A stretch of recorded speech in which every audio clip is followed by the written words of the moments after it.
নমস্কার, গল্পকথাকৃতি চ্যানেলে আপনাদের সবাইকে স্বাগত জানাই। প্রত্যেকদিনের মতো আজও চলে এসেছি একটা নতুন পর্ব নিয়ে আপনাদের কাছে। আশা করি আপনাদের এই উপন্যাসটি ভালো লাগছে। গল্প পাঠ ভালো লাগলে অবশ্যই আমার চ্যানেলটি সাবস্ক্রাইব করে রাখবেন। এখনো অনেকেই আছেন যারা গল্প শোনেন কিন্তু সাবস্ক্রাইব করেননি। তো চলুন শুরু করি আজকের পর্ব। আজকে শুনবেন কেয়াপাতার নৌকো উপন্যাসের দ্বিতীয় খণ্ডের দ্বিতীয় পর্ব। বিকেলবেলা সত্যি সত্যি আঞ্জুমান হেমনাথের বাড়ি এলো। তার সঙ্গে এসেছে দুটো যুবতী বেদেনী। আঞ্জুমান এবং তার সঙ্গিনীদের মাথায় পরপর সাজানো অনেকগুলো করে সাপের ঝাঁপি। বাগান পেছনে ফেলে 12 বাড়ির উঠোনে পা দিয়েই আঞ্জুমান চিলের মতন সরু গলায় চেঁচিয়ে উঠল, কই গেলেন সকলে? বেদিনীরা যে আসবে সেই খবর বাড়ি ফিরেই ওবেলায় দিয়ে রেখেছিল বিনু। আঞ্জুমানের গলা পেয়ে সুরমা, সুধা, সুনীতি, স্নেহলতা, বিনু এবং যুগল কেউ আর ঘরে বসে থাকতে পারল না। এই ঘর ওই ঘর থেকে ছুটোছুটি করে বেরিয়ে এলো। মাথা থেকে সাপের ঝাঁপি মাটিতে নামালো আঞ্জুমান। তারপর স্নেহলতার দিকে ফিরে বলল, আইলাম গো বইন দিদি। তা তো দেখতেই পাচ্ছি, আই যে আমরা রাজদিয়ায় আইসি কিন্তু। হ্যাঁ, শুনেছি তো। অন্য সকলবার এইখানে থনে যাওনের দিন আপনাকে বাড়িতে আসি। এইবার কিলাম প্রথম দিনই আইলাম। স্নেহলতা উত্তর দিলেন না। হাসিটুকু তার ঠোঁটে স্নিগ্ধ আভার মতন লেগে রইল। আঞ্জুমান আবার বলল, তা এইবার রাজদিয়া আইসা আমি তো 28। কেন? বিহান বেলায় আপনি গো যুগলার লগে এক সুন্দর ফোটটা পোলা আমাকে বহরে গেছিল। শুনলাম পোলা গানে হি আপনার নাতি। শুই না আমার ধন্দ লাইগা গেল। কেন? আমি তো জানতাম আপনাকে পোলা মাইয়া নাই। না নাই যদি নাতিখান আইলো কইথনে। শেষে যুগলাই কইল পোলাগা আপনার ভাগ্নির ঘরের কলকাতা থনে আইছে। হ্যাঁ তাই তো। বিহান বেলায় নাতি গিয়া কইল সাপের খেলা দেখব। আমাকে আইতেই তো কইল। বড় মুখ কইরা নাতি দাওয়াত কইরা আইছে। এই লজ্ঞা প্রথম দিন আইলাম। ভালো করেছ, এসো। মেলা কথা তো হইল, এবার ভাগ্নি জামাই দেখান। নাতিরে দেখছি, নাতিন দেখান। ভাগ্নি জামাই তো দেখাতে পারবো না তোমায়। কদিন হলো সে কলকাতায় গেছে। অন্য সবাই আছে, তাদের দেখাচ্ছি। সুরমা, সুধা এবং সুনীতির সঙ্গে আঞ্জুমানের আলাপ করিয়ে দিলেন স্নেহলতা। সকলের লগে আলাপ সালাপ তো হইল, ভাগ্নি জামাইরেই খালি দেখলাম না। আমার কপাল। তা গো বুইন দিদি। বলতে বলতে তার চোখ সুরমার ওপর স্থির হলো। স্নেহলতা সাড়া দিলেন, কি বলছো? ভাগ্নি আমাগো এমন কাহিল কেন? শরীরখানা কিছু নাই, ইয়া ফু দিলেই তো উড়ব। হ্যাঁ, ও ভারী রোগা, শরীরটা একেবারেই সারছে না। তাই ওকে নিয়ে আমাদের বড্ড ভাবনা। বাতাস লাগছে মনে লয়। কি জানি, কবছর ধরেই তো এরকম চলছে। ডাক্তার, কবিরাজ, ওষুধ বিশুধ 12 মাস লেগে আছে, কিন্তু কিছুতেই কিছু হচ্ছে না। ভাগ্নিরে একখান শিকড় দিয়া যামু, তামার তাবিজে ভৈরা ভাগ্নিরে কোমরে পড়াইয়া দিয়েন তো সাইরা যাইব। আচ্ছা, দিও। এবার সুধা সুনীতিকে ভালো করে লক্ষ্য করলো আঞ্জুমান। বলল, কপালে সিন্দুর নাই, নাতিন দুগা বিয়াত মনে লাগে। হ্যাঁ, নাতিন গো বিয়ার সময় দাওয়াত যেন পাই। বলেই সুধা সুনীতির কাছে হাত ঘুরিয়ে ছড়া কাটল, আইবানি ভাই যাইবানি, নাতিন খাওয়াইব সাধের মেজবানি। বেদেনীর রকম সকম দেখে সুধা সুনীতি খিলখিল করে হেসে উঠল। স্নেহলতা বললেন, নেমন্তন্ন তো করব, তোমাদের পাবো কোথায় শুনি? ঘর দুয়ার কিছু কি আছে তোমাদের? সারা বছর শুধু ভেসে ভেসে বেড়াও। কাক পক্ষীর কাছে খবর দিয়া দিয়েন, ঠিক উড়াল দিয়া আইসা পড়ুম। এরপর খানিক নীরবতা।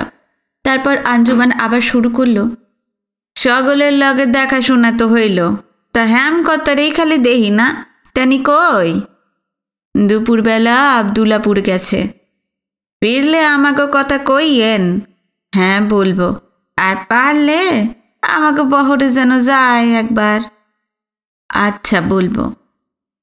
তা আলাপ সালাপ তো হইয়া গেল, এইবার আমাকে পান্তামুখ খাওয়ান গো বুইন দিদি। বসতে বসতে আঞ্জুমান বলল। তার মুখ থেকে কথা খসবার আগেই যুগল আর করিম ছুটে গিয়ে তামাকের ডিবে, পানের ডাবর, আগুনের মালসা, হুঁকো টুকো নিয়ে এলো। তারপর তামাক সেজে হুঁকোর মাথায় কলকে বসিয়ে আঞ্জুমানের হাতে দিল। আঞ্জুমান এবং তার দুই সহচরী পালা করে তামাক খেতে লাগলো এবং আয়েশ করে নাক মুখ দিয়ে ধোঁয়া ছাড়তে লাগলো। বিনু অবাক হয়ে গিয়েছিল। বেদেনি হলেও আঞ্জুমানেরা মেয়ে মানুষ। আগে আর কখনো কোনো মেয়ে মানুষকে এরকমভাবে তামাক খেতে দেখেনি বিনু। পায়ে পায়ে যুগলের কাছে এগিয়ে গিয়ে ডাকল, এই কি কন? ওই দেখো বিবাজিয়ানিরা কেমন তামাক খাচ্ছে, তা খাইব না কেন? নেশার জিনিস সকলেই খাইতে পারে, তার পুরুষ মানুষ মায়া মানুষ নাই ছোটবাবু। খালি কি এই বাইদানিরাই কামার পাড়ায় যুগি পাড়ায় ঘইরা দেখেন গা, সকল বাড়িতে দুগা চাউরগা কইরা মাইয়া মানুষ হুক্কা খায়। যত সহজে যুগল কথাগুলো বলল, ঠিক তত সহজে মেনে নিতে পারল না বিনু। আবার কি বলতে যাচ্ছিল সে, ঠিক সেই সময় সাপের ঝাঁপি খুলল বেদেনিরা। তিনটে ঝাঁপি থেকে তিনটে কালকে উঠে বিদ্যুৎ চমকের মতন সাঁ করে লেজের ওপর ভর দিয়ে দাঁড়ালো। এদিকে একটা বেদেনি তুমড়ি বাঁশ বার করে বাজাতে শুরু করেছে। বাঁশির তালে তালে সাপ তিনটে ফোনা দোলাতে লাগলো। একজন বাঁশি বাজাচ্ছে। সাপের নাচের সঙ্গে সঙ্গে আঞ্জুমান সরু গলায় সুর করে গান ধরল, চাঁদ রাজার দাপুট গেল বাতাসে মিশিয়া। তৃতীয় বেদেনিটিও গাইল। আঞ্জুমান এক কলি করে গায়, তৃতীয় বেদেনিটি হায় বিশহরীর দোয়া বলে ধুয়ো ধরে। এইভাবেই গান চলতে লাগলো। গান চলছে, তার মধ্যেই যুগল ডেকে উঠল, ছোটবাবু। হ্যাঁ কি? এই গানটা কি জানেন? না। ভাসানের গান, মা মনসা আছে না? হ্যাঁ। মনসার গানেরে ভাসানের গান কয়, মনে কইরা রাইখেন। বিনু শুধু মাথা হেলালো। ওর চোখ কান ধ্যান জ্ঞান এখন বেদেনিদের দিকে, মুখে কিচ্ছু বলল না। যুগল আবার বলল, অহন্ধনে আপনারা তো এই দেশেই থাকবেন। শ্রাবণ মাসের শেষে যখন মনসা পূজা হইব, তখন ঘরে ঘরে ভাসানের গান শুনতে পাইবেন। তাই নাকি? হ। গান টানের পর সাপ খেলা দেখিয়ে ক্ষীর মুরগির ফলার করল বেদেনিরা। আর এক প্রস্থ পান তামাক খেল। তারপর বকশিস হিসেবে এক ডালা ধান, 4 আনা পয়সা, কিছু আনাজপাতি আদায় করল। পান চিবুতে চিবুতে আঞ্জুমান বলল, এইবার যাইন গো বোন দিদি। এখনই যাবে? চকিদারে থাকতে তো দিব 2.5 দিন। এর ভিতর রাজদিয়া সকল বাড়িতে যাইতে হইব। বাড়ি তো আর ইক্কা দুগ্গা নয়। বেবাজিয়ানিরা সাপের ঝাঁপি, ধানের ডালাটালা মাথায় চাপিয়ে উঠে দাঁড়ালো। স্নেহলতা বললেন, আবার এসো কিন্তু। এইবার আর আসন হইব না বোন দিদি, আইতে আইতে হেই ফিরা বৎসর।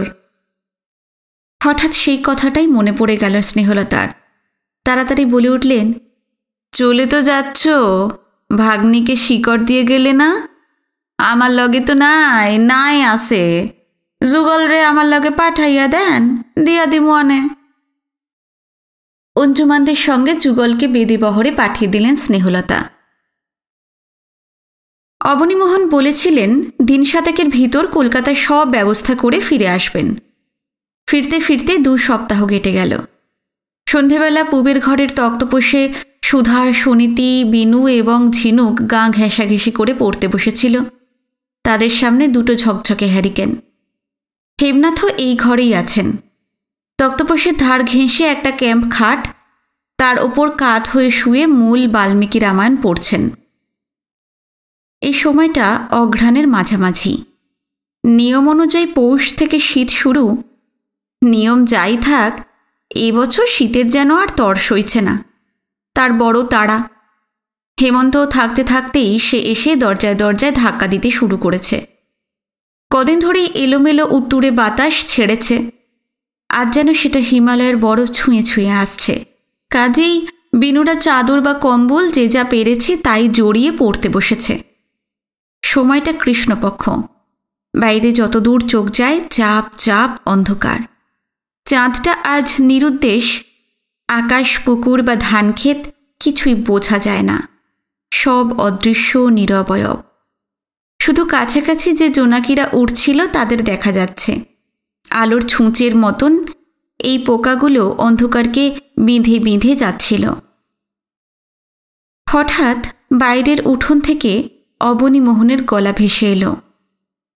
বিনু, সুধা, কি আছিস রে? একটা আলো টালো নিয়ে আয়, বড্ড অন্ধকার। বিনু তড়াক করে লাফিয়ে উঠল। তারপরেই চেঁচামেচে জুড়ে দিল, বাবা এসেছে, বাবা এসেছে।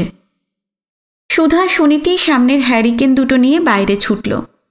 হেমনাথও রামায়ণ রেখে ব্যস্ত গলায় ডাকাডাকি শুরু করলেন, এই কোথায় গো, কোথায় গেলে সব? অবনী এসেছে তো। বলতে বলতে বাইরে এলেন। আর তার পিছু পিছু ঝিনুকে এলো। চেঁচামেচি শুনে রান্নাঘরের দিক থেকে স্নেহলতারাও ছুটে এলেন। উঠোনের মাঝখানে অবনীমোহন দাঁড়িয়েছিলেন। তার পিছনে ৩-৪টে কুলি। কুলিদের মাথায় গন্ধমাদন চাপানো। হেমনাথ বললেন, বড্ড ঠান্ডা অবনী, ঘরে এসো, ঘরে এসো। আলো দেখিয়ে অবনীমোহনকে ঘরে আনা হলো। কুলিরা বারান্দায় মালপত্র নামিয়ে ভাড়া নিয়ে চলে গেল। এখন সবাই অবনীমোহনকে ঘিরেই বসে আছে। স্নেহলতা বললেন, তুমি কেমন মানুষ বলো তো অবনী? 7 দিনের নাম করে 14 দিন কাটিয়ে এলে, না একটা খবর, না একটা কিছু। এই ঝামেলা মেটাতে মেটাতে দেরি হয়ে গেল। আজ যে আসবে, আগে তা জানালে না কেন? হেমনাথ বললেন, লালমোহন কি ভবতোষের ফিটন নিয়ে স্টিমার ঘাটায় চলে যেতাম। স্টিমার ঘাটা থেকে আমাদের বাড়ি তো আর একটুখানি পথ নয়, শুধু শুধু কষ্ট করতে গেলে। হ্যাঁ, ভেবেছিলাম চিঠি লিখে জানাবো, তারপর কেমন যেন আলস্য লেগে গেল। এই লিখি লিখি করে আর লেখা হলো না। সুরমা এতক্ষণ চুপচাপ বসেছিলেন। এবার মুখ বাঁকালেন। চিরদিন ওই একই স্বভাব। অবনীমোহন হাসতে লাগলেন। একটু নীরবতা। তারপর হেমনাথ বললেন, তা কলকাতায় সব কাজ হয়ে গেছে তো? আগে হ্যাঁ। আজ যাবার দরকার নেই তো? আগে না, সমস্ত ঝঞ্ঝট একেবারে চুকিয়েই এসেছি। কলকাতায় গিয়ে কি দেখলে? ওখানকার হালচাল কীরকম? অবনীমোহন এবার নড়ে চড়ে বসলেন। তাকে রীতিমতো উত্তেজিত দেখালো। বললেন, বাড়ি ফিরেই আপনাকে খবরটা দেব তা নয়, একেবারে কথায় কথায় ভুলেই গেছি। কি খবর? আপনি যা ভবিষ্যৎবাণী করেছিলেন অক্ষরে অক্ষরে তা মিলে গেছে। কীরকম কীরকম? সাংঘাতিক ব্যাপার। ইউরোপের যুদ্ধ বাংলাদেশের দিকে ছুটে আসছে। পরশু রাত্রিরে কলকাতায় প্রথম ব্ল্যাক আউটের মহড়া হয়ে গেল। ট্রেঞ্চ খুঁড়ে খুঁড়ে শহরটার যা অবস্থা করেছে, 15-16 দিনের খবরের কাগজ এনেছি, পড়লেই বুঝতে পারবেন। কোথায় খবরের কাগজ? আমার সুটকেসে। অবনীমোহন উঠতে যাচ্ছিলেন, কিন্তু বাধা পড়ল। স্নেহলতা বললেন, এখন আর নয়, যুদ্ধ নিয়ে মাতলে রাত কাবার হয়ে যাবে। ট্রেনে স্টিমারে 2 দিন কাটিয়ে এসেছে ছেলেটা, আগে হাত মুখ ধুয়ে কিছু খেয়ে নিক, তারপর ওসব হবে। হ্যাঁ হ্যাঁ, সেই ভালো, সেই ভালো। অবনী, তুমি যাও, তাড়াতাড়ি হাত মুখ ধুয়ে কাপড় টাপড় ছেড়ে নাও। সারা গায়ে 2 দিনের ক্লান্তি মাখা, আর আছে ট্রেন স্টিমারের ধুলো। অবনীমোহন একেবারে স্নানই সেরে নিলেন। হেমনাথের ধৈর্য থাকছিল না। পুবের ঘর থেকে চেঁচিয়ে চেঁচিয়ে বললেন, এই অবনী, তোমার স্নান হলো? হ্যাঁ হয়েছে, আসছি। অবনীমোহন আবার যখন পুবের ঘরে এলেন, তখন তার গায়ে 2 দিনের ধুলো বালি ঘাম মাখা পোশাক আর নেই। তার বদলে পাট ভাঙা ধবধবে ধুতি আর হাফ শার্ট। চুল পরিপাটি করে আঁচড়ানো, গালে গলায় এবং ঘাড়ের কাছে এখনো ফোঁটা ফোঁটা জল। স্নানের পর ভালো করে মোছেনি বোধ হয়। এবার হেমনাথ গলা তুলে স্ত্রীকে ডাকলেন, স্নেহ, ও স্নেহ। এই বয়সেও স্ত্রীকে তিনি নাম ধরে ডাকেন। কি বলছো? এই অবনীর খাবারটা এই ঘরে দিয়ে যাও তো। আচ্ছা। একটু পরে স্নেহলতা এলেন। তার হাতে কাঁসার থালা, তাতে ঘি মাখানো চিড়ে ভাজা, নারকেল কোড়া আর 2টো চমচম সাজানো, আর এক হাতে চায়ের কাপ। এখন আর তোমাকে ভাত দিলাম না অবনী।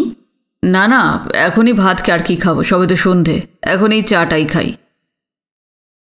হেমনাথ অধীর হয়েই ছিলেন, বললেন, হ্যাঁ ওই ভালো। খেতে খেতে তাহলে একটু কলকাতার কথা বলো। এই যুদ্ধের হালচাল কীরকম দেখে এলে একটু শোনাও তো বাপু। অবস্থা খুবই খারাপ মামাবাবু। পরশু আগের দিন রাত্রির বেলা থেকেই কলকাতায় ব্ল্যাক আউট হয়েছে, আবার এয়ার রেড প্রিকশনের মহড়া চলছে। চারদিকে কেমন একটা এই থমথমে ভাব। এই কথা তো তুমি তখন বললে। ও, বলেছি নাকি? হ্যাঁ, তা মহড়াটা কীরকম হচ্ছে? এই সন্ধ্যের পর কলকাতার সব আলো নিভিয়ে সাইরেন বাজানো হয়। রকুনের কান্নার মতন কেঁপে কেঁপে একটানা সুর। তখন রাস্তায় কেউ থাকতে পারে না। হয় কাছাকাছি কোনো বাড়ির ভিতর ঢুকে যেতে হবে, নইলে পার্কটাকে ট্রেঞ্চে গিয়ে লুকোতে হবে। আর তা না হলে এআরপির লোকেরা ধরে নিয়ে যাবে। 1 ঘন্টা কি 2 ঘন্টা বাদে অল ক্লিয়ার বাজলে আবার তখন বেরোনো যাবে। তক্তপোষের একধারে বসে দম বন্ধ করে শুনে যাচ্ছিল বিনু। চোখে পলক পড়ছিল না। রাত্রিবেলা সব আলো নিভে যাবার পর নির্জন রাস্তায় এক টানা কান্নার মতন কোনো সুর যদি বাজতে থাকে, কলকাতা শহর কতখানি ভীতিকর হয়ে উঠতে পারে। ভয়ের সেই ছবিটা পুরোপুরি কল্পনা করতে পারল না বিনু, তবে তার গা ছমছম করতে লাগল। হঠাৎই সে বলে উঠল, আচ্ছা, সাইরেন কি? শত্রুদের বিমান আক্রমণের আগে হুঁশিয়ারি করে দেবার জন্য এক রকমের সুর বাজানো হয়, তাকেই সাইরেন বলে। আচ্ছা, এআরপি কাকে বলে? ট্রেঞ্চ কি? অবনীমোহন সবটা বুঝিয়ে দিলেন। একটু চুপ। তারপর হেমনাথের দিকে আবার ঘুরে অবনীমোহন বললেন, আপনি শেষ কবে কলকাতায় গিয়েছিলেন মামাবাবু? আমি গিয়েছিলাম 1925-এ। সেই যেবার দেশবন্ধু মারা গেলেন। উফ, কলকাতার সেই শোকের দৃশ্য আমি কোনোদিন ভুলব না। সেই কলকাতাকে এখন আর চিনতে পারবেন না। পার্ক আর ফাঁকা জায়গা যেখানে যতটুকু পেরেছে ট্রেঞ্চ খুঁড়ে খুঁড়ে সর্বনাশ করে রেখেছে। আর শুধু কি ট্রেঞ্চ, প্রায় প্রত্যেকটা বাড়ির সদরে ব্যাফেল ওয়াল তোলা হয়েছে। বাড়ির সামনে বালির বস্তা স্তূপ, স্টেশনে, সিনেমা হাউসে, রাস্তায় ঘাটে যেখানে যাবেন শুধু গভর্নমেন্টের পোস্টার। কিসের পোস্টার? নানা রকমের, যেমন এই গুজবে কান দেবেন না, গুজব রটাবেন না, দলে দলে সেনাবাহিনীতে নাম লেখান, দেশের স্বার্থবিরোধী কাজ করলে ভারত রক্ষা আইনে গ্রেপ্তার হবেন, ইত্যাদি ইত্যাদি। হেমনাথকে বেশ চিন্তিত দেখালো। কপাল জুড়ে এলোমেলো গভীর রেখা ফুটতে লাগলো তার। ধীরে ধীরে বললেন, তোমার কি মনে হয় অবনী? কি ব্যাপারে? কলকাতায় কি বোমা পড়তে পারে? হ্যাঁ, মানে সম্ভাবনা তো খুবই বেশি। কেমন করে বুঝলে? এই তো পরশুর আগের দিন এক সরকারি বড় কর্তা মিস্টার সেমেন্ট রেডিওতে বক্তৃতা দিচ্ছিলেন। ফার ইস্টে অবস্থা যেভাবে ঘোরা হলেও হয়ে উঠেছে, তাতে কলকাতায় যে কোনো দিন বিমান আক্রমণ ঘটতেই পারে। নইলে কি? এত ব্ল্যাকআউট, এত ট্রেঞ্চ খোঁড়াখুঁড়ি আর এত এয়ার রেড প্রিকশনের ঘটা চলছে কেন? তা তো বটেই। যুদ্ধ বাংলাদেশে এসে হাজির হলে কিন্তু সাংঘাতিক ব্যাপার। সব ছাড়খাড় হয়ে যাবে। ওয়ারের আফটার এফেক্ট যে কি ভাবতেই শিউরে উঠছি। অবনীমোহন এবার আর কিছু বললেন না। হেমনাথ বললেন, কলকাতায় আর কি দেখলে বলো?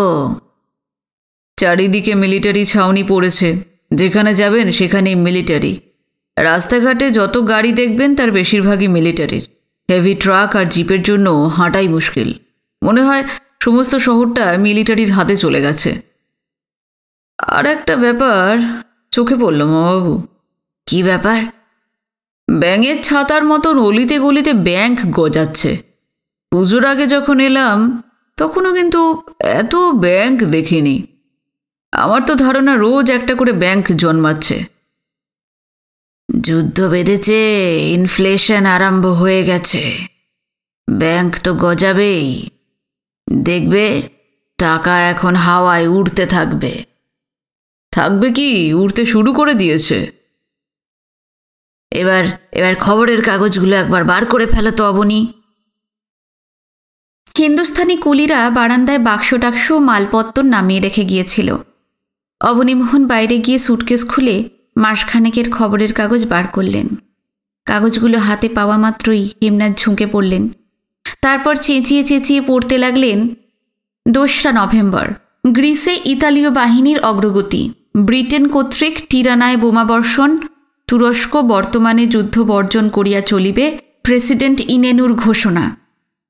3রা নভেম্বর, মহারানী ভিক্টোরিয়ার জন্মস্থান কেনসিংটন প্রাসাদ বোমা বিধ্বস্ত, জার্মানির উপর প্রবল আক্রমণ, রাজকীয় বিমান বহরের দাবি, জাপান হইতে আমেরিকানদের স্বদেশে প্রত্যাবর্তন, রাষ্ট্রপতি আজাদ কর্তৃক কংগ্রেসের জরুরি অধিবেশন আহ্বান, ভারত রক্ষা আইনে পণ্ডিত জওহরলাল নেহেরু গ্রেপ্তার, কারা প্রাচীরের অন্তরালে বিচার।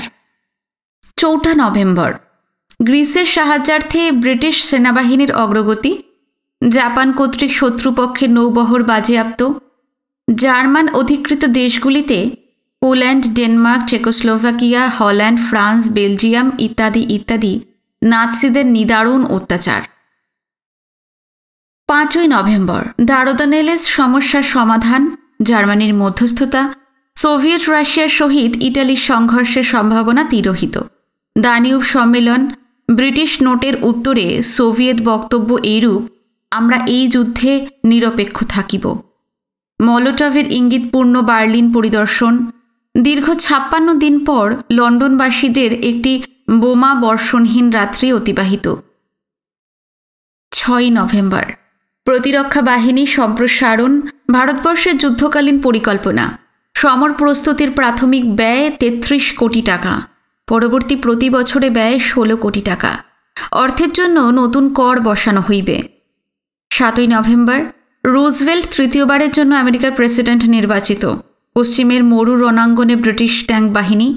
8ই নভেম্বর, কালিনিনের সতর্কবাণী, রাশিয়া যুদ্ধ বর্জন করিয়া চলিবে, তবে কেহ তাহার সীমানা অতিক্রম করিতে চাহিলে চূর্ণ করিয়া দেওয়া হইবে। 9ই নভেম্বর, আয়ারল্যান্ড নিরপেক্ষতা বজায় রাখিয়া চলিবে, ডি ভ্যালেরার ঘোষণা।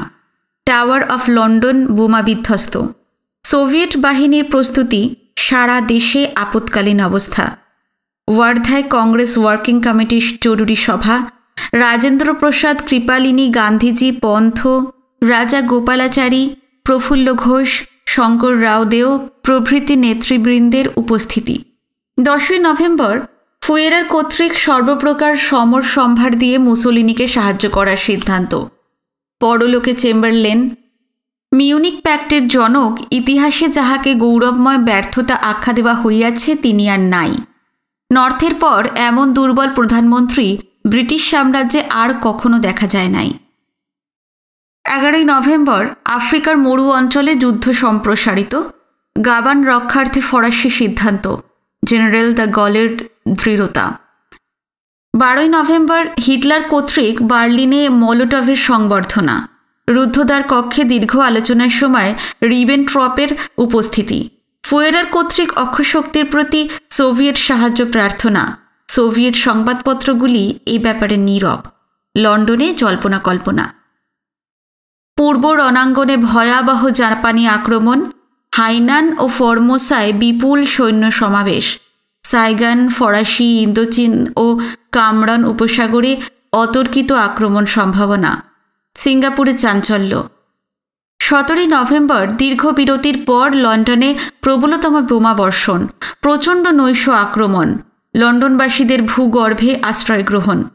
18ই নভেম্বর, সর্দার প্যাটেল কারারুদ্ধ, সুভাষচন্দ্রের বিরুদ্ধে মামলা, ভুলাভাই দেশাই কর্তৃক সত্যাগ্রহের সিদ্ধান্ত। হেমনাথ একের পর এক পড়ে যেতে লাগলেন। অবাক বিস্ময়ে তাকিয়েছিল বিনু। কোথায় টিরানা, কোথায় অড্রিয়াটিক সাগর আর এজিয়ান সাগর, কোথায় দারদানেলস আর দানিউব এবং ইন্দোচীন। ভূগোলের কোন প্রান্তে এই নামগুলো ছড়িয়ে আছে কে বলবে? বিনুর কল্পনা অতদূর পৌঁছয় না। কালিনিন কি রিবেস্ট্রাপ, ডি ভ্যালেরা কি টিমোশেঙ্কো, গোয়েবলস অথবা ইনেনু, এইসব নাম যাদের, তাদের চেহারাগুলি কতখানি ভয়াবহ তাই বা কে জানে। কাগজ পড়া শেষ করে হেমনাথ মুখ তুললেন। অবনীমোহনের উদ্দেশ্যে বললেন, অবস্থা তাহলে রীতিমতো ঘোরালোই হয়ে উঠেছে। হ্যাঁ, তাই তো মনে হচ্ছে। আচ্ছা, তোমার কি মনে হয় রাশিয়া কি এই যুদ্ধ এড়িয়ে যেতে পারবে? কি জানি, বুঝতে পারছি না। চারিদিকে যেরকম বেড়া, আগুন, তাতে রাশিয়া কতদিন গা বাঁচিয়ে থাকতে পারবে সেইটাই হচ্ছে কথা। টার্কি বা আয়ারল্যান্ড যতই নিউট্রাল থাকুক বা যুদ্ধে নামুক, তার গুরুত্ব তেমন নয়। কিন্তু রাশিয়ার মতন এত বড় দেশ যদি যুদ্ধে নামে, ওয়ারের চেহারাই যাবে বদলে। এই তো সেদিন রাশিয়ার রেভলিউশন হয়ে গেল, এর মধ্যে কি যুদ্ধ করার তেমন শক্তি ওদের আছে? একটা ব্যাপার তুমি বোধহয় লক্ষ্য করনি অবনী। কি? ব্রিটেন আর জার্মানি দুই দেশই চাইছে রাশিয়া নিউট্রাল থাক। এর অর্থ কি? অবনীমোহন উৎসুক চোখে তাকালেন। নিশ্চয়ই শক্তি তার আছে। যে পক্ষে রাশিয়া যাবে তার পাল্লা ভারী হবে। শত্রুর পাল্লা ভারী হোক, কেই বা তা চায়। একটা কথা তোমার খেয়াল নেই অবনী? কি? রেভলিউশনের পর রাশিয়ার খবর দুনিয়ার লোক বিশেষ কিন্তু কিছুই জানে না। চারদিকে আয়রন কার্টেন ফেলে ভিতরে ভিতরে ওরা কত দূর এগিয়ে গেছে কে বলবে? আমার তো ধারণা ধীরে ধীরে খুবই শক্তিধর হয়ে উঠেছে। অবনীমোহন কিছু বললেন না, আস্তে আস্তে মাথা নাড়লেন। হেমনাথের কথাগুলো খুবই যুক্তিসঙ্গত, তার বিপক্ষে বলবার মতন কিছুই নেই। আচ্ছা, এই যুদ্ধে ব্রিটেনের অবস্থা তোমার কি মনে হয়? খুবই সঙ্গীন। আমারও তাই মনে হয়। ব্যাটারা দারুণ ঠ্যাঙানি খাচ্ছে। হিটলার ওদের হাড়গোড় একেবারে ভেঙে দিচ্ছে। রয়্যাল এয়ারফোর্স বলছে আমরা টিরানায় বোম ফেলেছি, বার্লিন উড়িয়ে দিয়ে এসছি। সব মিথ্যে, সব বাজে কথা। ধাপ্পা দিয়ে দুনিয়ার কাছে মুখ রাখতে চাইছে, কিন্তু লোকে যা বুঝবা ঠিকই বুঝবে। দেখা গেল রাশিয়ার ব্যাপারে কিছু সংশয় থাকলেও ব্রিটেন সম্বন্ধে অবনীমোহন আর হেমনাথ সম্পূর্ণ একমত। চিন্তিত গম্ভীর মুখে হেমনাথ বলতে লাগলেন, ও আর তো বেঁধেছে, তা ঠেকাবার ক্ষমতা আমাদের নেই। তবে কি?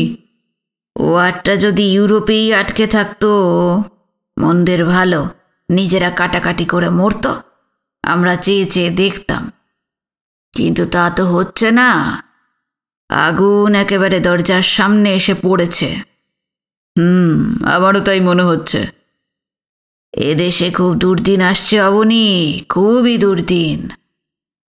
আমারও তাই মনে হয় মাবাবু। এদিকে ব্রিটিশ গভর্নমেন্ট কংগ্রেস নেতাদের একে একে জেলে নিয়ে পুড়ছে, বিচারের নামে ফার্স করছে। ডিফেন্স অফ ইন্ডিয়া রুল একখানা করেছে বটে। যা বলেছ, ওয়ারের খরচ চালাবার জন্য আবার ট্যাক্স বসাবে। আরামজাদারা ইন্ডিয়াকে এবার ঝাঁঝরা করে ছাড়বে। সাধারণ মানুষের কি দুরবস্থা হয় এবার দেখো শুধু। অবনীমোহন এবং হেমনাথ আসন্ন দুর্দিনের চেহারাটা দেখবার শুধু চেষ্টা করতে লাগলেন যেন। বিনু প্রায় কিছুই বুঝতে পারছিল না। তবু Russia, Japan, Hitler, Churchill, Stalin এবং মহাযুদ্ধ, এই শব্দগুলোর মধ্যে এমন প্রচণ্ড আকর্ষণ আছে যে অন্যদিকে চোখ ফেরাতে পারছিল না সে। নিঃশ্বাস বন্ধ করে হেমনাথের আলোচনা শুনে যাচ্ছিল। এদিকে আর একটা ব্যাপার চলছিল। হেমনাথের পড়া খবরের কাগজগুলো নিয়ে সুধা সুনীতি তক্তপোষের আর এক ধারে গিয়ে হুমড়ি খেয়ে পড়েছিল। বিনুর কানে এখন তাদের ফিসফিসানি ভেসে আসছে। সুনীতি বলছে, এই দেখ, বিজলিতে পথ ভুলে আরম্ভ হয়েছে, প্রতিমা, ডিজি, পান্না, রণজিৎ রায় অভিনয় করছে। ইস, কলকাতায় থাকলে দেখতে পেতাম। সুধা বলল, উত্তরে 9 সপ্তাহ ধরে সাপ মুক্তি চলছে। আসবার সময় দেখে এলাম না, আর কোনোদিনই দেখাই হবে না। ধীরে ধীরে ঘুরে বসল বিনু। দেখল 2 বোন সিনেমার পাতায় মুখ গুঁজে আছে।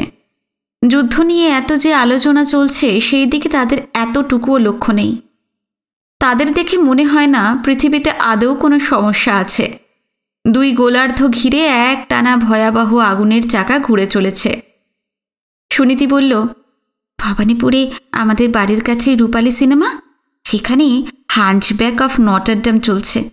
নাম ভূমিকায় চার্লস ল্যাটন। সুধা বলল, চার্লস ল্যাটনের অ্যাক্টিং তো আমার খুব ভালো লাগে। আমারও। দেখ সুধা, কলকাতায় কত ছবি চলছে।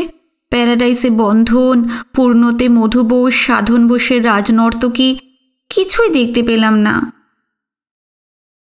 কলকাতার মোহময় চিত্রজগৎ 2 বোনকে যেন হাতছানি দিয়ে চলেছে। নতুন নতুন কত বিচিত্র লোভনীয় ছবির মেলা বসেছে সেখানে, অথচ কিছুই তাদের দেখা হলো না। সুধা সুনীতির কাছে এর চাইতে অপূরণীয় ক্ষতি আর কিচ্ছু নেই। অবনীমোহন কলকাতা থেকে ফিরে এসেছেন। খবর পেয়েই মজিদ মিয়া কেতুগঞ্জ থেকে ছুটে এলো। বলল, তাহলে আর দেরি করণের কাম নাই মিতা, আপনার জমিন বুঝালন, কবে রেজিস্ট্রারি করবেন কন? হেমনাথ কাছেই ছিলেন, হেসে ফেললেন, এই জমিটা অবনীকে না দেওয়া পর্যন্ত তোর দেখি ঘুম আসছে না। তা যা কইছেন, কোনো ব্যাপার একবার মাথায় ঢুকলে যতক্ষণ না এইটা না হইতে আসে আমার স্বাস্তি নাই। এ কথা যাওক, আর কয়দিনের মধ্যে ধান কাটা আরম্ভ হইয়া যাইব, তখন আর উয়াস ফেলানের সময় পাও না।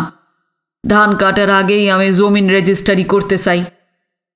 স্নেহলতা এই আসরে আছেন।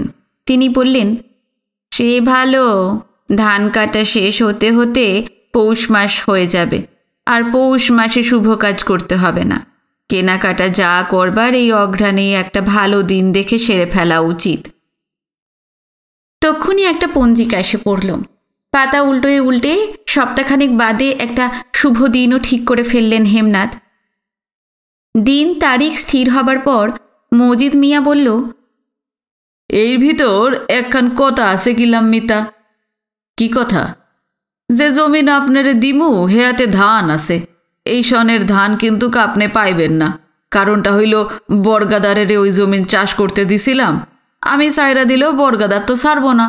ধান উইঠা গেলে জমিনের দখল পাইবেন। অবনীমোহন তাড়াতাড়ি বলে উঠলেন, কি আশ্চর্য, আমি ওই ধান নেবই বা কেন? যারা খেটেছে ওই ফসল তো তাদেরই প্রাপ্য। তাহা হইলে কথা পাকা হইয়া গেল। জমি কেনার ব্যবস্থা পাকা হয়ে যাবার পর একদিন দুপুরবেলা খেয়ে দিয়ে সুধা, সুনীতি আর বিনু পুকুর ঘাটে আঁচাতে যাচ্ছিল। হঠাৎ রাস্তার দিক থেকে উঁচু গলার ডাক ভেসে এলো, হেমকর্তা, ও হেমকর্তা, আসেন নাকি? বিনুরা দাঁড়িয়ে পড়ল। একটু পর রাস্তার দিক থেকে বাগানের ভিতর যে এসে পড়ল তার বয়স 50-এর কাছাকাছি। মাথার চুল কাঁচা পাকায় মেশানো, শরীরের কোথাও বিন্দুমাত্র মেদ নেই। ছোটোখাটো মানুষটি, চোখের দৃষ্টি কিছুটা অন্যমনস্ক, অনেকখানি উদাস। পোশাক আশাক আর কাঁধের ঝোলাখানা দেখে টের পাওয়া গেল যে সে ডাক পিয়ন। বিনুদের দেখে লোকটা দাঁড়িয়ে পড়েছিল। কিছুক্ষণ তাকিয়ে থেকে জিজ্ঞেস করল, আপনারা? লোকটা কি জানতে চায় বুঝতেই পেরেছিল সুনীতি। নিজেদের পরিচয় সে দিল। হেমনাথের সঙ্গে কি সম্পর্ক তাও বলল। লোকটার চোখ মুখ আলো হয়ে উঠল। 3 মাস আমি এই বাড়িতে আসি নাই, সেই লজ্ঞা জানতেও পারি নাই। আগে আইলে আপনাকে লাগে চিনা পরিচয় হইতো। আমার নামখানা কইয়া রাখি নিবারণ ভুইমালি, আমি ডাক পিয়ন। হে যাওক, একখান কথা জিগাই। কি? আপনাগো ভিতর কেউ সুনীতি রানী বসু আছেন? কেন? একখান চিঠি আইছে। দিন দিন, আমার নাম সুনীতি। ঝোলার ভিতর থেকে একটা খাম বার করল নিবারণ। সুনীতির ডান হাত এঁটো, ভাত টাত মাখানো রয়েছে, কাজেই বাঁ হাতে খামটা নিল সুনীতি। খামের ওপরকার নাম ঠিকানা চোখে পড়তেই তার মুখে রক্তচ্ছ্বাস খেলে যেতে লাগল। বিনু পাশেই দাঁড়িয়েছিল। সুনীতির মুখের দ্রুত রং বদল দেখতে দেখতে সে অবাক হয়ে যাচ্ছিল। ভেবেই পেল না সুনীতিকে কে চিঠি লিখতে পারে। নিবারণ এই সময় বলে উঠল, হেমকর্তায় বাড়িতে আছেন? সুনীতি শুনতেই পেল না যেন। হাতের খামটার দিকে পলকহীন তাকিয়েছিল। তার মুখে নানা রঙের খেলা চলতে লাগলো। ওধার থেকে সুধা উত্তর দিল, দাদু নেই, সকালবেলা উঠে বেরিয়ে গেছেন, সন্ধ্যের আগে ফিরবেন না। ও, বউঠাইন আছে তো? হ্যাঁ, তিনি আছেন। যাই, বউঠাইনের লগে দেখা করি গা। ঘরের দুয়ারে আইসাতে না লগে দেখা না করলে রক্ষা নাই, নির্যাস আমার গরদান যাইব। নিবারণ বড় বড় পা ফেলে ভিতর বাড়ির দিকে চলে গেল। তারপর সুনীতির দিকে ঝুঁকে সুধা বলল, এই দিদি, কার চিঠি রে? কারো না বলেই শাড়ির ভিতরে খামটা লুকোতে যাবে, তার আগেই ডিঙি মেরে দেখে নিল সুধা। বিনুরও খুব ইচ্ছে করছিল সুধার মতন পায়ের বুড়ো আঙুলে ভর দিয়ে দেখে নেয়, কিন্তু একটু দেরি হয়ে গেল। ততক্ষণে চিঠিটা অদৃশ্য হয়েছে। এদিকে সুধার চোখ কৌতুক এবং দুষ্টুমিতে ঝকমকিয়ে উঠেছে। ঠোঁট ছুঁচলো করে চেঁচিয়ে চেঁচিয়ে খুব রগড়ের গলায় সে বলল, ফ্রম আনন্দ ঘোষ। আনন্দচন্দ্র তাহলে কথা রাখল, চিঠি দেবে বলেছিল, ঠিক দিয়েছে। এই সুধা, এই চেঁচাচ্ছিস কেন রে? কেউ কেউ শুনতে পাবে তো। শুনবে না, আমরা ছাড়া এখানে কেউ নেই। না থাক, তুই মোটেই চেঁচাবি না। একটা শর্তে চেঁচানো থামাতে পারি। কি শুনি? আমাকে চিঠিটা পড়াবি? আনন্দ মহাপ্রভু কেমন করে তোর ভজনা করেছে দেখতে হবে না? না, তাহলে কিন্তু আমি সবাইকে বলে দেব। শোন, এই দেখ, হাত শুকিয়ে কড়কড়া হয়ে গেল। চল আঁচিয়ে আসি। আঁচাবার পর কিন্তু পড়াবি, না পড়ালে ছাড়ছি না। পুকুর ঘাটের দিকে যেতে যেতে সুনীতি ফিসফিস করল, কি অসভ্য লোক ভাই। কার কথা বলছিস রে দিদি? আহা, কার কথা যেন বুঝতে পারছে না। আনন্দদার কথা। কেন, অসভ্যের কি হলো? সুনীতি বলল, এমন করে কেউ চিঠি লিখে বল? এই দিদি, ঢং করিস না তো। কেন, ঢঙের কি হলো? আনন্দদার চিঠির জন্য তো হা পিত্তেশ করে বসেছিলি এতদিন। হ্যাঁ, তোকে বলেছে। বলিসনি? তবে তবে কি? যেরকম উদাস উদাস চোখে আকাশের দিকে তাকিয়ে থাকতিস আর ফোঁত ফোঁত করে দীর্ঘশ্বাস ফেলতিস, তাতে মনে হচ্ছিল আনন্দদার চিঠি না এলে বুঝি আত্মহত্যাই করে বসবি। এই বাঁদর মেয়ে, বাঁদর একটা। এটো হাতেই সুধার পিঠে দুম করে একটা কিল বসিয়ে দিল সুনীতি। ঠোঁট বাঁকিয়ে নাকে সুরে উ করতে করতে সুধা বলল, পেটে খিদে মুখে লাজ। সত্যি কথা বললেই দোষ না? সত্যি কথা তোকে বলাচ্ছি, আয় এদিকে আয়। দ্বিতীয় কিলটা পড়বার আগেই দূরে সরে গেল সুধা। পুকুর ঘাটে আঁচাতে আঁচাতে সুনীতি বলল, ভাগ্যিস পিয়নটার সঙ্গে আমার দেখা হয়েছিল। বাবা কি দাদু টাদুর হাতে চিঠিটা পড়লে কি যে হতো, খুব ভালো হতো। এক মুখ জল নিয়ে পিচকিটির মতো ছুঁড়ে দিল সুধা। তারপর বলল, ওরা বুঝতে পারতেন কি পাকাটাই না তুই পেকেছিস। সুনীতি বলল, আমাকে নিয়ে বেশি মজা করো না, নিজের কথাটা একটু ভেবে দেখো। আমার আবার কি কথা রে? শ্রীমান হিরণ কুমার ঢাকায় বসে আছেন, তিনিও এরকম চিঠি ছাড়তে পারেন কিন্তু। আর তা দাদু কি বাবার হাতেও কিন্তু পড়তে পারে না, কখনো না। না নয়, হ্যাঁ। এই দিদি, তাই তো রে, কি করা যায় বল দেখি। নারকেল গুঁড়ি দিয়ে বাঁধানো ঘাটে দুই বোন পাশাপাশি বসল। বিনু তাদের সঙ্গেই ছিল। হাত নেড়ে নেড়ে হেমন্তের স্থির জলে ঢেউ তুলতে লাগল। কান দুটো কিন্তু তার সুধা সুনীতির দিকেই ফেরানো। সুনীতি বলল, আজই কলকাতায় চিঠি লিখে জানিয়ে দেব আমাকে যেন আর চিঠি টিঠি না লেখে। সুধা বলল, তোর কথা শুনবার জন্য বসে আছে আনন্দদা। তাহলে হিরণ কুমারও তাই। যা বলেছিস, বারণ করলে ওরা আরও বেশি করে চিঠি লিখবে রে। একটু ভেবে সুনীতি হঠাৎ উৎসাহিত হয়ে উঠল, এই সুধা, একটা ফন্দি মাথায় এসেছে রে। কি রে? সুনীতি বিনুকে ডাকল, এই বিনু, পোস্ট অফিসটা কোথায় জানিস? বিনু ঘাড় কাত করল, অর্থাৎ জানে। দুদিন পর পর একবার করে পোস্ট অফিসে যাবি ভাই? কেন, সুধার কি আমার কোনো চিঠি থাকলে নিয়ে আসবি। যেতে পারি, কিন্তু কিন্তু আবার কি? আমাকে কি দিবি? কি আবার দেব? যাবি তো বাবা এখান থেকে ওখানে। এখান থেকে ওখানে? সেই স্টিমার ঘাটা বরফখল ছাড়িয়ে তবে পোস্ট অফিস। পাক্কা 1.5-2 মাইল রাস্তা। এমনি এমনি অতখানি পথ আমি যেতে পারবো না। আচ্ছা আচ্ছা, কি নিবি বল ভাই? যেদিন পোস্ট অফিসে যাব সেদিন 2 আনা পয়সা দিবি। 2 আনা? তুই কি ডাকাত রে? তাহলে যেতে পারবো না। আচ্ছা আচ্ছা, 2 আনাই দেব। ওদিক থেকে সুধা ডাকলো সুনীতিকে। এই দিদি, কি বলছিস? পোস্ট অফিসের ব্যাপারটা তো মিটলো, এবার আনন্দদার চিঠিটা বের কর। না না, না বললে কিন্তু শুনছি না, বার কর। সুনীতির শাড়ির আড়াল থেকে চিঠিটা বার করার জন্য টানাটানি করতে শুরু করে দিল সুধা। শাড়ি সামলাতে সামলাতে বিব্রতভাবে চেঁচামেচি জুড়ে দিল সুনীতি। এই সুধা, উফ, এরম করিস না, বার কর না, দেখি না। ছাড় তো, কি ছেলে মানুষই করছিস? বিনু রয়েছে না? বিনু গেলে চিঠিটা দেখাবি? হ্যাঁ দেখাবো। এই বিনু, যা তো এখান থেকে এখন। বিনুর মোটেই যাবার ইচ্ছা নেই। আনন্দদা সুনীতিকে কি লিখেছে জানবার ভারী কৌতূহল হচ্ছিল। সে বলল, আমি এখন যাব না। যাবি না? না। একটা ছোটোখাটো খণ্ডযুদ্ধ পেতে যাবার সম্ভাবনা ছিল। তার বদলে অগ্নি দৃষ্টিতে একবার বিনুকে দেখে নিয়ে সুধা বলল, চল তো দিদি, আমরা ওইদিকে যাই। হনুমান ছেলে এখানে বসে থাক। সুনীতিকে সঙ্গে নিয়ে বাগানের উত্তর দিকে ঘন রোয়াইল আর সিঞ্জুরি ঝোপের ভিতর চলে গেল সুধা। একা একা ক্ষুণ্ণ মনে কিছুক্ষণ পুকুর ঘাটে বসে থাকল বিনু। তারপর একসময় টুক করে উঠে পড়ে চঞ্চল পাখির মতন অস্থির পায়ে বাগানের ভিতর ঘুরে বেড়াতে লাগলো। একবার ইচ্ছে হলো রোয়াইল আর সিঞ্জুরি বনে ঘন ছায়ার ভিতর সুধা সুনীতি যেখানে বসে আছে সেখানে চলে যায়। পরক্ষণেই ভাবল, ওরা যখন তাকে ফেলে চলেই গেছে তখন আর হ্যাংলার মতন যাবে না। অনেকক্ষণ পর বাড়ির ভেতর এলো বিনু। এসেই অবাক, রান্নাঘরের দাওয়ায় নিবারণ পিয়ন একটা মোটা গামছা পরে প্রায় খালি গায়ে তেল মাখছিল।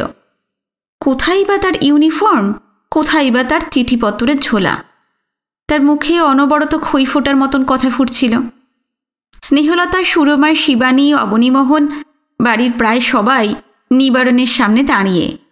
পায়ে পায়ে বিনুও গিয়ে সেখানে দাঁড়ালো। তার মনে হলো, এত যখন তেল মাখার ঘটা, নিবারণ এখানে খাবেও। নিবারণ বলছিল, চিঠি লইয়া এই বাড়ির যেই দিনই আসি এই দিনই সান হাওয়াক সাইরা যাই। এই দিন খাওন আমার বান্ধা, না খাইয়া গেলে হেমকর্তার বউঠাই নিয়ে আস্ত রাখবো না। কথাগুলো অবশ্য অবনীমোহনের উদ্দেশ্যে বলা। অবনীমোহন উত্তর দিলেন না, শুধু নিঃশব্দে হাসলেন। নিবারণ ওদিকে বলতে লাগলো, রাইস দিয়ায় হেমকর্তার বাড়ি, বাজিতপুরে অভয় কবিরাজের বাড়ি, সুনামগঞ্জে ইসমাইল মের্ধার বাড়ি, গিরিগুঞ্জে শোভান আলী মৌলবীর বাড়ি, হাসারায় মল্লিক বাড়ি, এই কয় বাড়িতে চিঠি লইয়া গেলে খাইতে তো হইবই। অবনীমোহন এবার ঈষৎ বিস্ময় সুরে বললেন, আপনি তো অনেকগুলো গ্রামের নাম করলেন। এত এত গ্রামে আপনাকে ঘুরতে হয়? মোটে তো 4 খান গ্রামের নাম কইলাম, আমারে 20 খান গ্রাম ঘুরতে হয় জামাইকর্তা। অবনীমোহন হেমনাথের ভাগ্নি জামাই, সেই সুবাদে এরই ভেতর জামাইকর্তা ডাকতে শুরু করেছে নিবারণ। অবনীমোহন বললেন, 20 খানা গ্রামে একদিনে আপনি যান কি করে? একদিনে কেটা যায়? তবে নিবারণ এবার যা উত্তর দিল সংক্ষেপে এই রকম। রাজদিয়া এবং আশেপাশের 20 খানা গ্রাম নিয়ে একটা মাত্র পোস্ট অফিস, আর ডাক পিয়ন বলতে একা নিবারণ। মস্ত ঝোলায় চিঠিপত্র বোঝাই করে প্রতি সোমবার সে বেরিয়ে পড়ে। পথে নদী খাল বিল পড়লে নৌকোর মাঝিদের ডেকে ডেকে পাড়ি জমায়, কখনো বা গয়নার নৌকো ধরে নেয়। যেখানেই যাক, এই জলের দেশে মানুষ বড় ভালো, বড় দয়ালু। দুমুঠো না খাইয়ে কেউ ছাড়তে চায় না।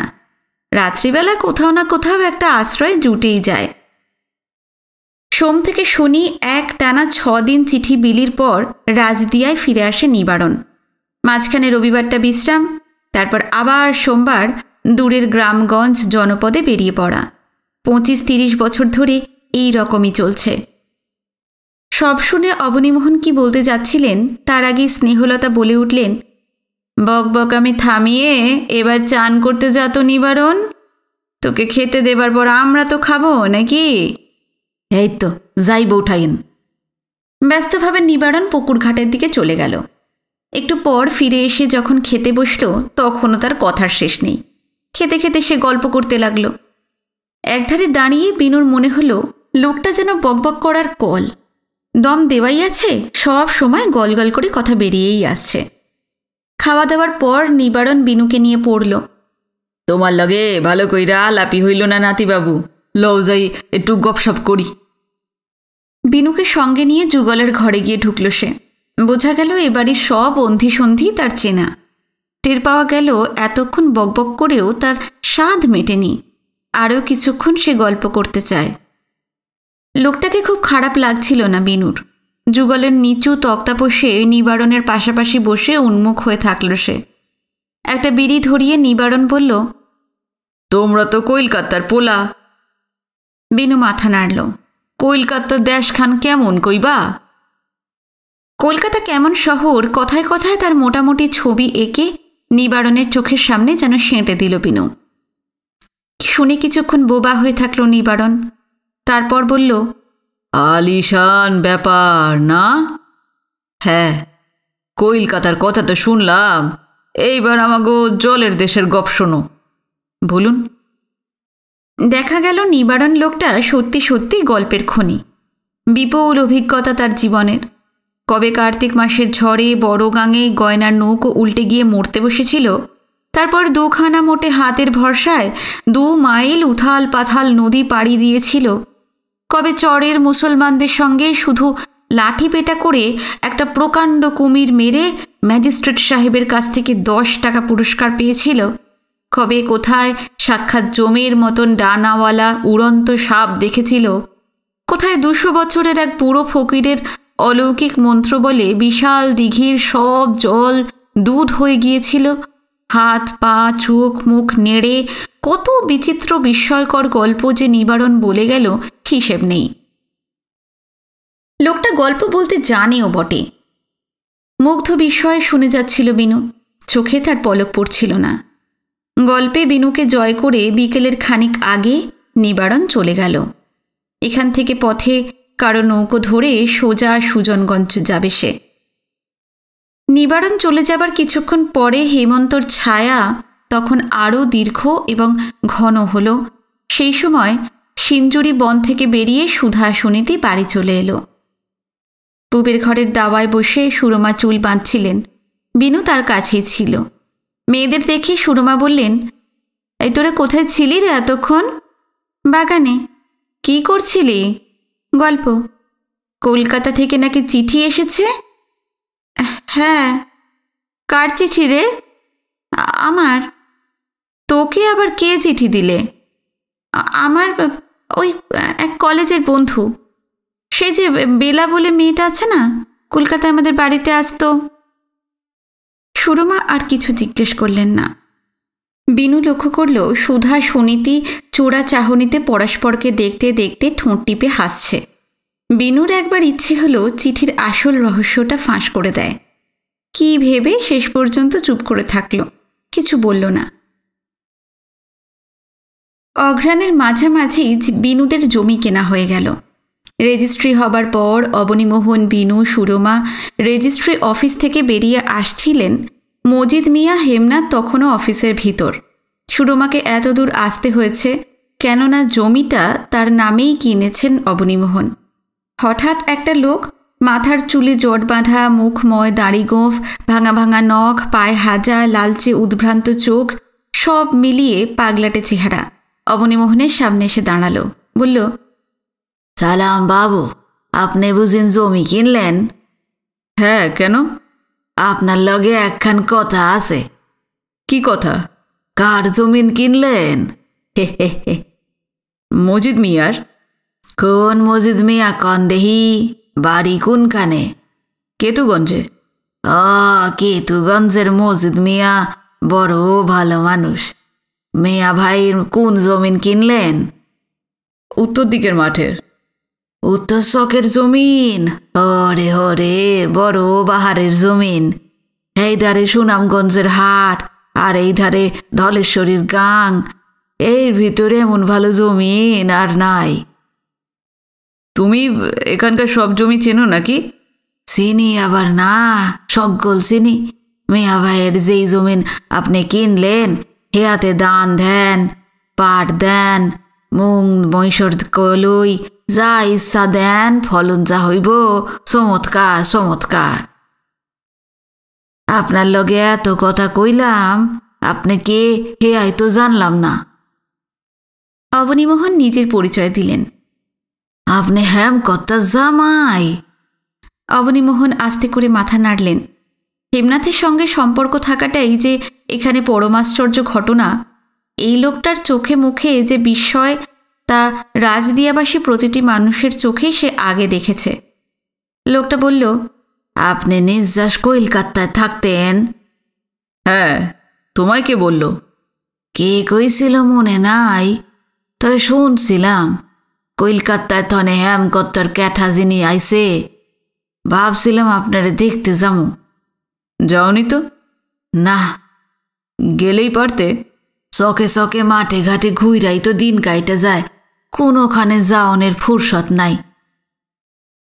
বিনু একধারে দাঁড়িয়েছিল। সে ভেবেই পেল না মাঠে ঘাটে এত কী কাজ লোকটার। ইচ্ছে হলো একবার জিজ্ঞেস করবে, কিন্তু আর করল না। তা আপনার নাম কি ভাই? তালেব, তালেব মিয়া। তুমি এই রাজদিয়াতেই থাকো? না। তবে? বাড়ি আমার এই দেশে না। কোথায় তবে? এই মেঘনার পারে। তয় কি? দেশ কইতে কিচ্ছু নাই আমার। মেঘনায় ঘর বাড়ি খাইছে, ভাসতে ভাসতে এইখানে চইলা আইলাম। 10-20 বছর ধইরা এইখানেই আসি। ও, তোমার কে কে আছে?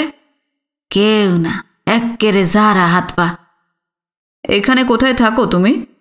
থাকনে ঠিক ঠিকানা নাই, যখন যেইখানে পারি এইখানেই পইরা থাকি। তাই মাঠে ঘাটেই বেশি থাকি। আর রাত্রিরে? রাত্রিরেও মাঠে ঘাটেই থাই।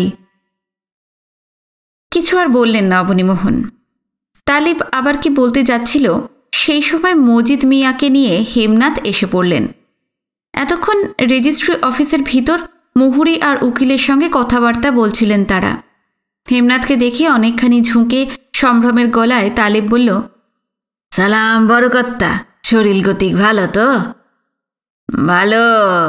তুই কেমন আছিস তালেব? আপনারা যেমন রাখছেন আমরা রাখবার কে বল? ভালো মন্দ যা রাখবার ওই ওপরওয়ালাই রাখবেন। তা লাখ কথার এক কথা কইছেন বড়কর্তা, খোদা তাল্লা ছাড়া আর কে রাখতে পারে? ওপাশ থেকে মজিদ মিয়া বলে উঠল, জমিন রেজিস্ট্রারির খবর বুঝি পাইয়া গেছোস? নোংরা জটপাকানো দাড়িগোফের ভিতর জগতের সরলতম হাসিটি ফুটিয়ে তালেব মাথা হেলিয়ে দিল। মজিদ মিয়া আবার বলল, গন্ধ পাইয়াই বুঝি লৌড়াইয়া আইছস? আচ্ছা, এখানে আর দাঁড়িয়ে থাকতে হবে না, বেলা হেলতে চললো, বাড়ি ফেরা যাক। মজিদ মিয়া ব্যস্ত হয়ে বলল, সুদাসুদি খড়াইয়া ঠাকুরের কোনো কাম নাই, লঞ্জাই। সুরমাকে খুব ক্লান্ত দেখাচ্ছিল। রাজদিয়ার এক প্রান্ত থেকে আরেক প্রান্ত, এতখানি রাস্তা তার মতন দুর্বল রোগা মানুষের পক্ষে একবার হেঁটে এসে আবার ফিরে যাওয়া অসম্ভব। শরীরে তাহলে আর কিছুই থাকবে না। তাই সকালবেলাতেই লাড়মোড়ের ফিটনখানা আনিয়ে রেখেছিলেন হেমনাথ। সামনের দিকে একটা ডালপালাওয়ালা বিশাল জামরুল গাছের তলায় লাড়মোড়ের ফিটনটা দাঁড়িয়েছিল। বয়স্ক রুগ্ন ঘোড়াটা আর কচুয়ান কাদের দুজনেই ঝিমোচ্ছিল। হেমনাথরা সোজা সেখানে চলে এলেন। মজিদ মিয়া গলা চড়িয়ে ডাকল, আরে ও কাদের, ঘুম আসনেহি? না না। ঘুম আস না তো চোখ বুঝা আসছোস কেন? নে চোখ টান কর। তোর ঘোড়ারে জাগা, আমাকে কাম হইয়া গেছে, এবার বাড়ির যাবো। একে একে সবাই ফিটনে উঠল। হেমনাথের সঙ্গে জামরুল তলায় তালেবও এসেছিল। সবাইকে গাড়িতে উঠতে দেখে সে উৎকণ্ঠিত হল। ফিটন ছাড়বার মুখে তাড়াতাড়ি অবনীমোহনকে ডাকল, জামাই কর্তা। কি বলছো? আমার এই কথাখান কিলাম খাওয়া হয় নাই। হ্যাঁ হ্যাঁ বলো। জমি কিনলেন, ধান রুইবেন তো? হ্যাঁ সেরকমই তো ইচ্ছা। চাষ না করলে আর কিনলাম কেন? অজ্ঞান পৌষ মাসে ধান কাটার পর আপনি জমিনে যা 2 সাইড দানা পইরা থাকবো এইগুলান কিলাম আমার। ইন্দুরের গাদে যা ধান থাকবো তাও আমার। কিন্তু কি?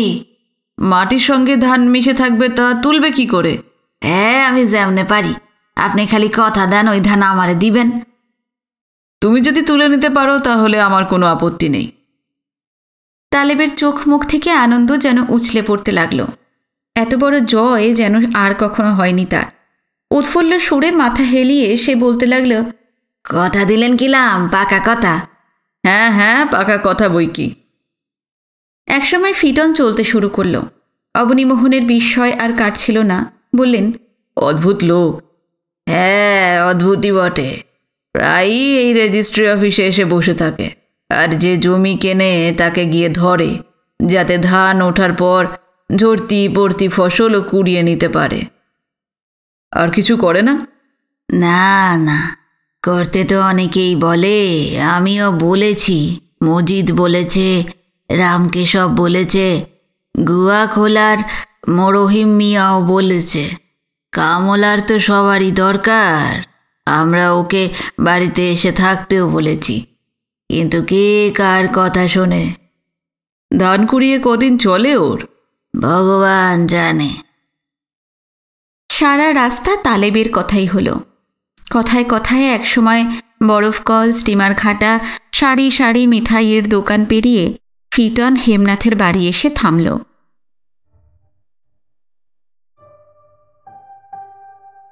আপনাদের কেমন লাগলো আজকের পর্ব জানাতে কিন্তু ভুলবেন না। কমেন্ট করবেন, আমি আপনাদের সব কমেন্টের যথাযথ উত্তর দেওয়ার চেষ্টা করব। যারা নতুন এসেছেন অবশ্যই সাবস্ক্রাইব করে রাখবেন চ্যানেলটি। আজ এই পর্যন্ত, পরবর্তী পর্ব নিয়ে খুব শিগগিরই ফিরে আসছি। নমস্কার, সবাই ভালো থাকবেন, সুস্থ থাকবেন।